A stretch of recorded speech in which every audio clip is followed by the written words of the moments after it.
says right on here, Gloucester Police Court, July 14th, 1887, Commonwealth, Birdie Parker, Mittimus. I don't know what that means. Mittimus for drunkenness. It says drunkenness right on there. So, you know, I just think this is a cool little document. There's some stuff written on the edges. Some of the handwriting I can't quite see. Can't quite read. Something about a waiter. Something waiter. Never. Something Dale. Date. Dude. I have a feeling it doesn't say dude. You know, it's 1887. Well, if you got $1 on just a lousy down, you know that I got rhythm that could suit your budget fine. Heading back home and put into the search, find an antique shop, and I found one. This is Gordon's Antiques in, somewhere in Wisconsin. I don't remember, some town I'd never heard of. But it was kind of on my way home, so I stopped by and we are going to take a look inside. I did a duo dive with Katie on my personal collection of punch boards and punch cards, and this was something that I don't see all the time when I go into antique shops, and this was right inside the door. That punch card I've seen before, it was priced pretty well. $50 is what they typically go for, and that's what it was priced on here. These are the punch boards, and I like the punch boards better than punch cards, although that military one was actually pretty nice. These were ones that not necessarily of the design that I want to add to my personal collection. These are more the gambling style. I like the ones where everyone's a winner, but you don't often see the maker's tags on the back. So these were pretty nice. They were all priced about the $40 mark. Pretty much all their money. Something I wasn't going to be picking up. If I do it, I usually pick them up for a little bit less. But they are colorful, and it is kind of nice to see so many of them in one place. Katie and I did a duo dive with Fatbird Finds, and one of the conversations that picked up was the difference between swung glass, or how that compares to stretch glass. So clearly this is not a vase, but this does give an up-close example of what happens to the finish when they do the stretch glass process. Mary Beth talked about it a little bit. She'd done some research on it that I think it was something that was applied to the glass that gave it that finish. But it gets confused between swung and stretch. So I don't really come across it that often. And this is a pretty piece, $48.50. Pretty much its value, so I'm not picking it up, but it is a good example because it does show that finish. It's kind of like, it's described as an onion skin finish, but if you don't see it, you won't know what it looks like, and it looks like it would be bumpy, but it is not. So just a little point of comparison. As we move to the second floor, it's quite the treasure trove of lamps. So we've got this pair, ceramic and wood, mid-century modern, 210. Oh yeah, there is the wood veneer that they applied onto the pottery. Oh, that's interesting. I've never seen that with a wood base. Kind of a cool shape there. And let's see, another lamp over here. Carved alabaster. Try to move so you don't get sick as I walk around. Several different eras represented. Got the metal base with the milk glass shades on those. But this was what I wanted to show you. Check them out. It is shocking to me that this extended leg in both cases has not broken off. And at least it doesn't look like it's been broken off. I don't see any repairs. So it is a pair because they are each facing each other. So you could put them on a dresser or on a table. This one's, I don't know, maybe this one, I guess this one's the woman and this one is the man. And they've just got this elaborate upsweep, coming from the back, that as it loops around, kind of like a wave, is what the lamp itself is mounted to. And it even has the finial that matches, still attached. So these are marked as Rector California, so maybe California pottery, 1953, $275 for the pair, and probably worth every penny, because where are you going to come across another in such pristine condition? So this is probably the nicest poker chip set I've ever come across. Usually they're very simple and much less expensive, but this, just check out this inlay all the way around. The detail in the clay chips was beautiful. It was all his money, at $125, but I wanted to showcase it because I really just don't come across them really ever, like this detail. This is just one of those things I wanted to show because I know that Soul Knight likes slag glass, and there's some slag glass pieces kind of mixed in here. It's nothing that I'm familiar with in detail. I don't know really the makers, and I really have no interest in developing a collection of cruet sets, but it is nice to show the slag glass sometimes. These are some pieces that were on top that I could actually see pricing on. Not my favorite color combination, to be honest, but, they were within reach and something I could show. And when you pay attention to Katie when she does her duo dives, this was a duo dive, not a triptych. You suddenly, in the wild, come across the lunchbox version that she talked about in her description of her tobacco tins. So here we go, is a Union Leader cut plug, used lunchbox shape, used as a lunchbox. And this one is $60. I have no idea how that compares to price, but it's always fun to see things live and in person that you learned about in a duo dive. I'll first apologize for the lighting on this. You'll see there's this green lamp that's hanging down, which is casting a really weird light, so I tried to drop below it. But this was a collection of the costumes. This is after Halloween, but these were not marked down in any way. But I don't really come across these very often, and I thought it was fun to see the Ben Cooper style. This was a Walt Disney one. I admit I don't really know costume or, vintage costumes at all. This was a Sleeping Beauty costume that really looked like it just had the fabric in there, but maybe the mask was in there too. This one, the cellophane was missing, but a different brand. Halloween, this was the large cat. Again, these are all for the kids. I think they were all kid sizes that I was looking at. They were all priced the same, so I don't know if there's a difference between the different brands. If, I don't know if the Disney one shouldn't be worth more or less. I thought that was kind of cool. I couldn't figure out which was top. Not always politically correct in today's age, but again, they're all marked about the same at $45. Kind of fun to show. So I'm walking into the annex, a little outbuilding in the parking lot. And right in the front door, I had already mentioned, I think in a previous video, a buddy of mine who collects Oldsmobile stuff, and I pretty much never come across things. And here's an entire box of just old brochures from different car manufacturers for $2 a piece. And I just found this whole little time capsule, 85 Oldsmobile, a Calais Forenza Cruiser, 87 Toronado, 83 Cutlass Sierra, 81, 82. Check out the size and shapes of these cars. We all remember these. An 86 in front of the Golden Gate Bridge.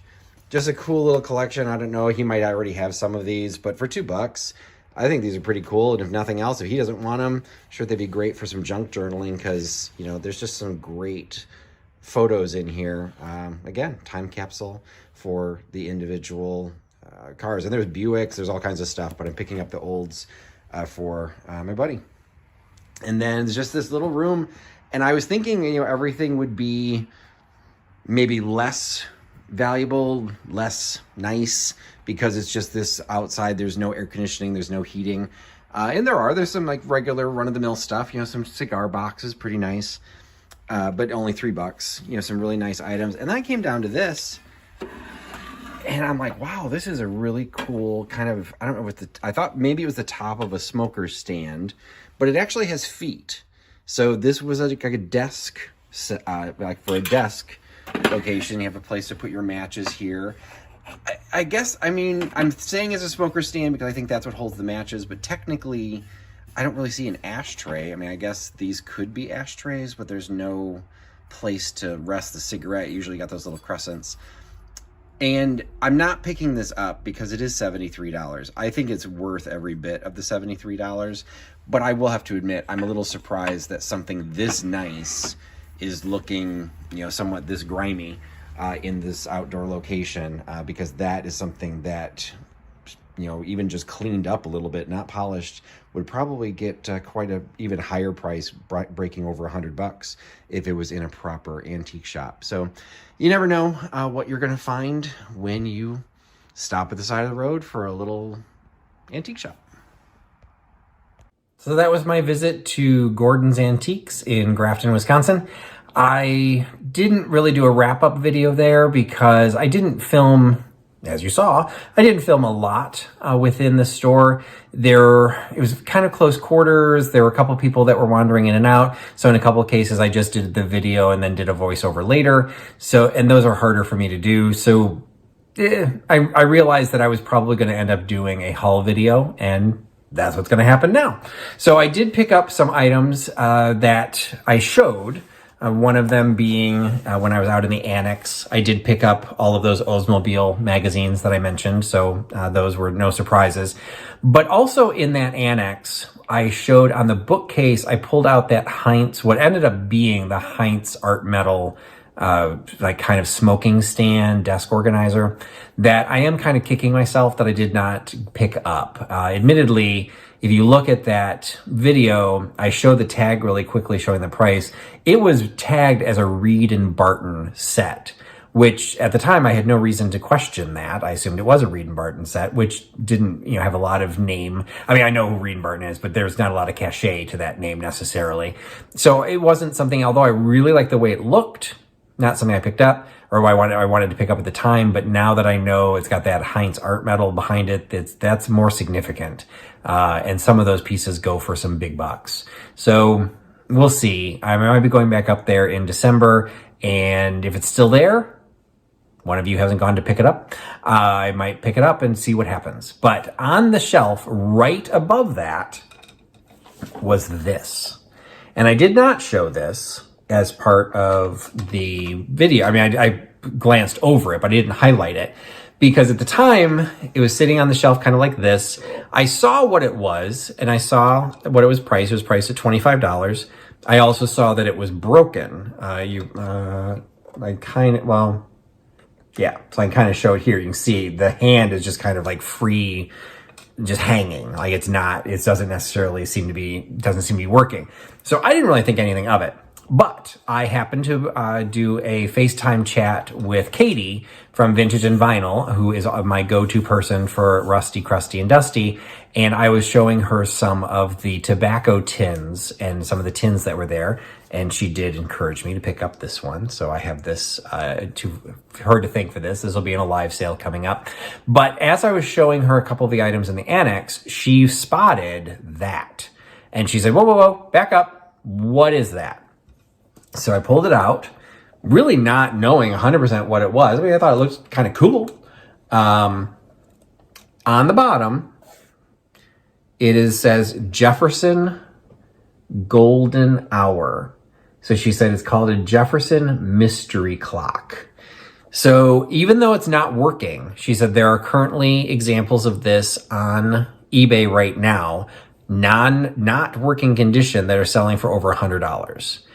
The important piece is the fact is the glass is still intact, that the glass is not broken. So the works need to be worked out, but she asked me to pick that up for her, and she is going to either see if she can repair it or find somebody that can repair it, because in working condition, these evidently sell for several $100s. So I thought it looked pretty cool. And for $25, I mean, it's $25 because it's not working, but according to her, that was still a really good deal. So I'm going to pass that on to Katie and see what she'll be able to do with that. So hopefully she'll be able to fix it. It is a very cool, sleek looking piece. The plug and everything is still here. It's just not technically functional right now. But even if it doesn't work, that would still look cool on a desk or, in the right decor. It'd look good even if it's not an operational clock. I have several clocks that, have died. I just replaced the battery, etc. They can still look good. So we'll see what ends up happening with this one. But the bulk of what I picked up during that visit to Gordon's was in their ephemera. They had a couple of different places where the ephemera was collected. Some was out in the annex, like the Oldsmobile magazines, but some of them were inside, and they had, just boxes and boxes and boxes of postcards and Victorian trade cards and blotters and arcade cards. I spent way longer there than I should have. I was actually almost late returning my rental car because I spent so much time there. So shame on me. But I did find some really cool pieces that I picked up. One of them is this little fold out fashion plate, which came from the 1872 edition, 1873 edition of Peterson's magazine. Unfortunately, they did staple the cover of the magazine to the fashion plate, but I did pick this up with a specific person in mind, and that specific person wants this. So this, unfortunately, is no longer for sale, but it's a cool piece, and I've actually had several people. I showed this in my Instagram as well, and I had several people look at this and ask if it was still available. So that was a good find. Not quite as classy, not quite as old, but I also found, I don't typically pick these up, but I found a collection of vegetable and fruit labels. I believe based on these, although this is questionable, that one actually looks pretty good condition. Some of these have been used. Like this one I think was actually on a crate, but just check him out. The San Francisco cucumbers. He's just a dancing cucumber. Some of these are in a condition that I think they were once upon a time attached to a crate and they were pulled off. But, as that type of ephemera goes, it's actually still pretty good condition. This one has a couple holes in it, but pretty clean edges. Some little bit of water damage. So not going to be huge, big ticket items, but I haven't really picked those up before. I'm not sure 100% what the market for those is going to be, but I think it'll be more than what I paid for it because I picked them up at a good price. The other item that I picked up, which I thought was fun, for those who might be new to my channel or don't totally pay attention to my life history, I actually have a degree in chemistry. I do not use it, but I do have a degree in chemistry. So when I find old-fashioned stuff like this, the Junior Chemcraft manual is like a whole thing of how to do magic shows with chemistry, chemical magic. I just think this kind of stuff's fun. So I was happy to pick this up. This one actually has some fun stuff in there that it specifically talks about, what you can do to make signs for Chemcraft Magic Show, what your costume can look like. They take it to the nth degree. I did find a copyright on this one. It's from 1950. Not the best condition, but it's fun. Probably end up in a mystery box, but I might sell it. We'll see. This I thought was also fun because this was actually in very good condition, also from the 50s. This is a little, just a little comic book that was given out, and this is why I liked it, by the Association of American Railroads. So Railroadiana is a thing, and so this is kind of like a subcategory. It is a comic book dedicated to Abraham Lincoln, but specifically about how he used the trains in his running for the presidency. So it's got the little name right on there on the back, the Association of American Railroads. And so this is going to have a little bit of cross collectability. I think there might actually be a pretty good market for that. I also found this Singer sewing skills book.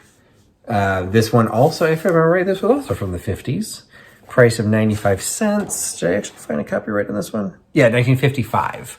So again, from the 50s, this one is all about how to use your sewing machine. You're getting the technical stuff with the bobbins and all that, but there are some fun illustrations through here as well as notes written by the original owner, some margin notes about how to sew clothing, elastic shirring, flat felled seams, waffle shirring, edge stitcher, so just some cool graphics that would make for some fun junk journaling, or just kind of a nice little snapshot for Singer, as if you have an old Singer sewing machine. And just the cover image is just kind of cool, even as a frameable item, just showing that silhouette of the dress that she made, looking at herself in the mirror. So that was a fun, inexpensive pickup. But the favorite items that I picked up, I have a little bit of a personal interest to me. I do a lot of community theater as both an actor. I've done a little bit of directing. I do set design. I do props. I kind of just get involved because in community theater, you kind of do a little bit of everything. And I am in the process of prepping for Tales from the Triptych. If you're not familiar with that, it is a series of videos that takes place on Sundays at 8 p.m. Eastern. It rotates between my channel, between Soul Nate's channel, as well as Katie's channel at Vintage and Vinyl, where we each take turns telling the tale of a specific, kind of like a deep dive, a specific area of collectability or of history. And I'm in the preparation of doing one on the telling the tale of Broadway. So one of the things that I found was an old 1945 playbill from Song of Norway. So this one was fun because it's got the ads that run through it from 1945.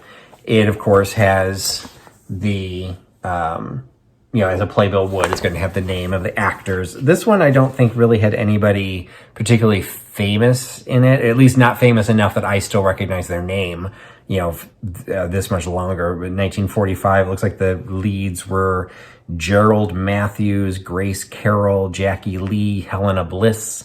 Sorry, no, but it was a musical. It has the songs listed in here. But again, what I think most people are going to look at this for is for the ad. So we've got a Bonwit Teller ad. We've got a Revlon ad. The inside covers typically have the full page ads. We got Lunch at the Zoo. Say Make Mine Rupert, which I mean, it must be some sort of alcohol based on the fact that they're drinking. Pepto-Bismol ad, Piccadilly Circus Bar. It's Carstairs, I don't know what that is. Rex Fifth Avenue, Flexus, old gold cigarettes. As these get later, I think the alcohol and the cigarette ads become more and more prevalent. Here, there's only a handful. I mean, the back one is a Chesterfield cigarette ad, so you get a full page right on the back. But there's a little bit more variety in this one. And I just love these as a time capsule. I'm not specifically doing the triptych on playbills, but playbills will serve one of the points that I'm going to be talking about, because playbills themselves are collectible. Until I started prepping for the actual triptych, I didn't even realize that playbill actually dates back to 1894. So it's not in its current, existence, but they were doing programs, and playbill started publishing programs. And I'll be covering a little bit about that, because playbills tend to be collectible based on the show. Of course, people want to do shows that they know or that they've seen personally. I like to collect ones for shows that I've been in. Even though I've not done a Broadway version of it, I want the Broadway version. But the prices sometimes will make a difference based on how popular the show was and or how long it ran. So if you have a playbill from a show that only ran for a day, which there literally are shows that do close on opening night, there aren't that many playbills out there. So if you want to collect that playbill, it may have a higher price simply because there's not going to be as many of them. If you want to collect the playbill of Phantom of the Opera, the longest running Broadway show, well, there are literally tens of thousands of those playbills theoretically available that could be had from anybody. So then you have to figure out, well, do you want opening night playbill? Do you want somebody's name of a specific person who played the Phantom or played Christine?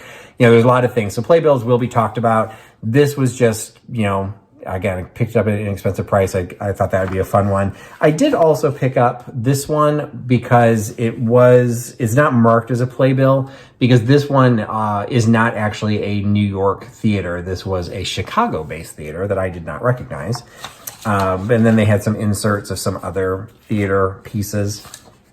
And I think, I will showcase some of those on my Instagram, and I'll have those available for the triptych, but then I'll probably sell them afterwards or put them into mystery boxes, because they're shows that aren't necessarily things that, shows that I personally want to collect, but they are snapshots in time that if you wanted to take the ads out for junk journaling, etc., it's an inexpensive and easy way to do that.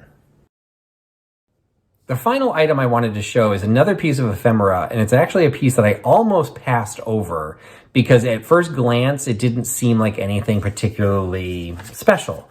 The way it was shown it was like in a little plastic cover, and it was showing something like, maybe like this, because it was folded up, and so it really just showed this text and then kind of a blank page, and didn't really think anything of it until I spun it around, and suddenly I saw this. And it shows that this is from the Gloucester, is basically a court record from the Gloucester Police Department from 1887. So we have a legal document from 1887, which is stating that from the Commonwealth of Massachusetts, so we're in, what do we say, Gloucester, so we're in Massachusetts, to the sheriff of our county of Essex, his deputies, and the constable, blah, blah, blah. Whereas Birdie Parker of said Gloucester now stands convicted before the police court of the city of Gloucester within and for said county, for that said, on 12th day of July, 1887, was drunk and intoxicated by the voluntary and excessive use of spirituous and intoxicating liquor. Now, what is fascinating about this is, other than the fact that this is a court document from 1887, it's a court document talking about a woman being drunk in public and being arrested for it. And initially I'm like, well, Birdie, that could be a guy's name. I think one of the kings of England, I think, went by Birdie. But they actually had to, because it's a legal document, if you look really closely, they actually changed his to her. So they actually had to go through here and change some of the documents. So they changed his to her, he to she, another her. So this was a woman that was arrested. So I have no idea what the value of something like this is. I'll have to do a little bit of research. But if you're from Gloucester, Massachusetts, this will be fascinating. If your last name is Parker, this could be, long lost relative, and you could have proof that one of your great great aunts was arrested for drunken and disorderly conduct in 1887. So I thought that was fun. It would be hard to display. I mean, the full document is all on one side. The back side, though, has the cool, what looks like the legal document. Like if I was going to keep it and frame it, I might actually frame it like this, and then just let people, tell people, oh yeah, that was when my Aunt Birdie was arrested, until later, because it says right on here, Gloucester Police Court, July 14th, 1887, Commonwealth, Birdie Parker, Mitimus. I don't know what that means. Mitimus for drunkenness. It says drunkenness right on there. So, I just think this is a cool little document. There's some stuff written on the edges.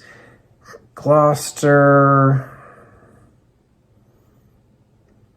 Some of the handwriting I can't quite see, can't quite read. Something about a waiter, never. Something waiter, never. Something Dale, date, dude.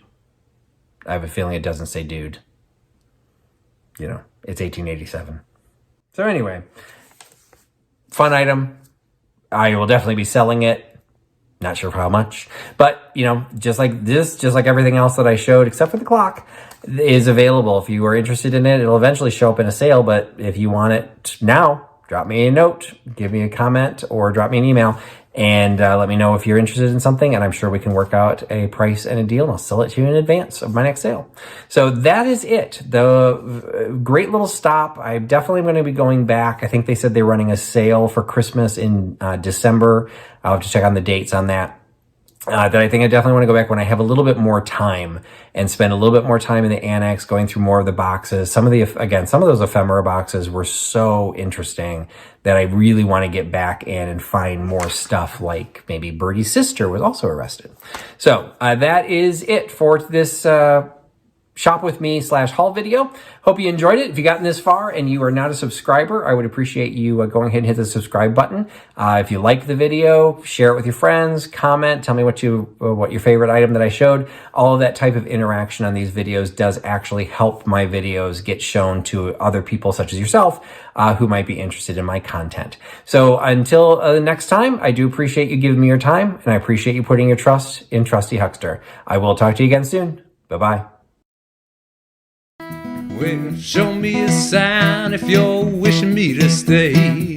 Otherwise, I say goodbye, finish out the day. And that sunrise in the morning and you got nothing to say. Oh, that's when I'll be headed on my way.